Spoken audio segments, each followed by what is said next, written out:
Okay, ladies and gentlemen, it is June 22nd, and we are high in the Arctic Circle off the archipelago of Svalbard, which is Norwegian. And right over here we've got a little bit of land enshrouded in clouds. You can see some glaciers off in the distance. We're actually sailing in the Greenland Sea, the body of water between Greenland and Svalbard, kind of in the zone partway between the Atlantic Ocean and the Arctic Ocean. We're not quite to 80 degrees north, and it is 4 in the morning right now. Bright as can be, other than a little bit of cloud cover. We are in the land of the midnight sun here. Yesterday was the longest day of the year. Didn't really matter a whole lot because here the sun is up continuously from mid-April until about late October. So pretty amazing. All day long we've got sunshine here.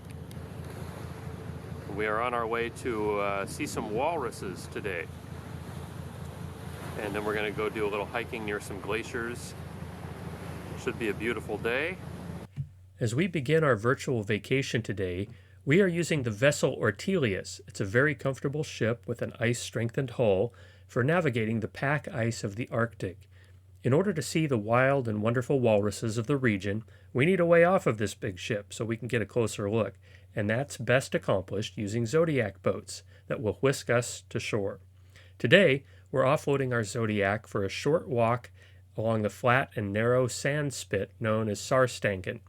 As we take a short and fairly easy stroll down the coastline with our expedition guides, it's really important that we stay all together and never get beyond our guides because we are in polar bear territory, and they can show up unexpectedly and cause problems. No polar bears seem to be in the area today, so it looks like we're in good shape. Within a few moments, we've arrived at Pay Dirt, a herd of about 80 walruses hauled out onto the beach. As you can see in this picture, they are incredibly social animals, and they don't mind getting into each other's personal space. My youngest daughter, Hope, is the big snuggler in our family, and so it is common knowledge in our house that Hope's spirit animal is the walrus. As you can see, these animals are absolutely huge. An adult walrus can typically be anywhere from 7 to 11.5 feet in size, and it can weigh up to 3,000 pounds. They love to congregate in these large numbers, called herds, and they don't believe in social distancing at all, instead choosing to lay all over each other in one massive pile. Let's take a look at some video of these giants in action.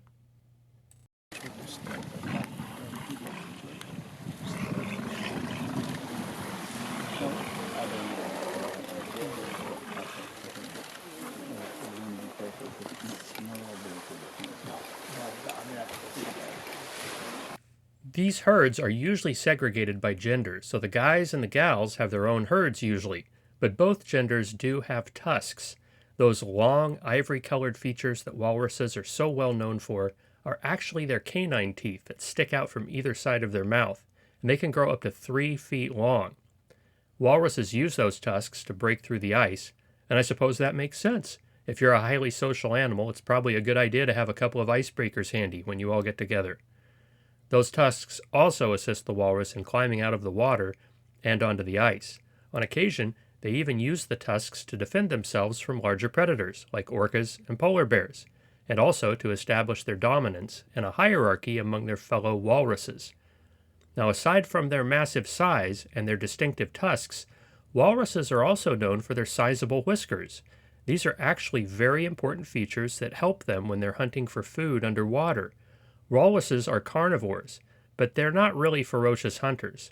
They really love to eat shellfish, so when they dive into the sea, they rely heavily on their very sensitive whiskers to detect the shellfish in the dark and sometimes murky waters, and they use powerful suction to vacuum the food right off the ocean floor. It's said that they can actually eat up to 4,000 clams in one meal. If you're going to keep your sleek 3,000-pound figure, I guess that's what you have to do. You'll only find the wonderful walrus in the Arctic regions of the northern hemisphere. They can't be found down in Antarctica. They're really well suited for the harsh environment of places like Svalbard. They can stand freezing temperatures as low as 30 degrees below Fahrenheit, and this is thanks to generous layers of blubber stored beneath their skin that helps to insulate them. They're also able to slow their heartbeat, like a ninja, to endure these extreme temperatures. Walruses tend to stay in the shallow waters, but they do dive deeper in search of food if they have to, going as deep as 300 feet below the surface, holding their breath for up to 30 minutes. And while you saw earlier how awkwardly they move on land, in the water, they're pretty darn graceful and can swim quite fast, up to 20 miles per hour. Now, while we observed these gentle giants from a safe distance at Sarstangen, several walruses decided to get a bit closer to us and came into the water to check us out. Here's some footage of one big fella taking a bath near me.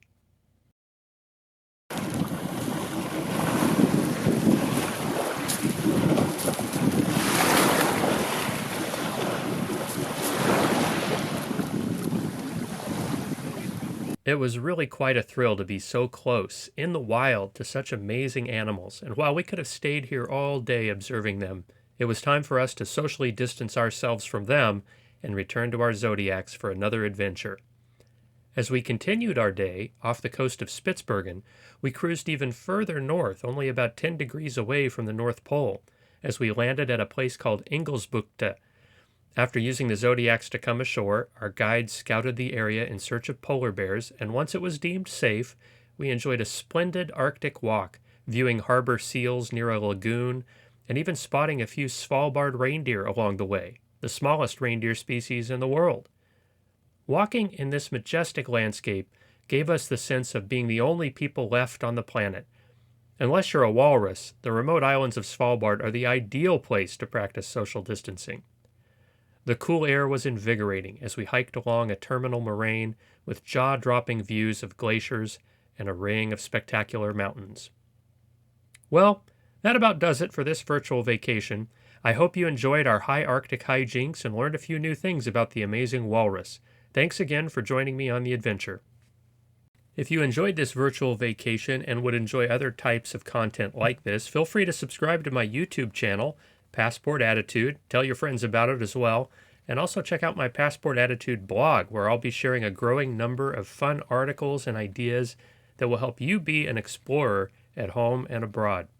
And if you love to travel and enjoy getting to places beyond just the normal tourist areas, connecting with culture, history, and scenery, you should check out walkingadventures.com, the wonderful company I've been guiding with since 2007. Once we're through this pandemic, we'll have a lot of catching up to do in the travel department. Take care, everybody.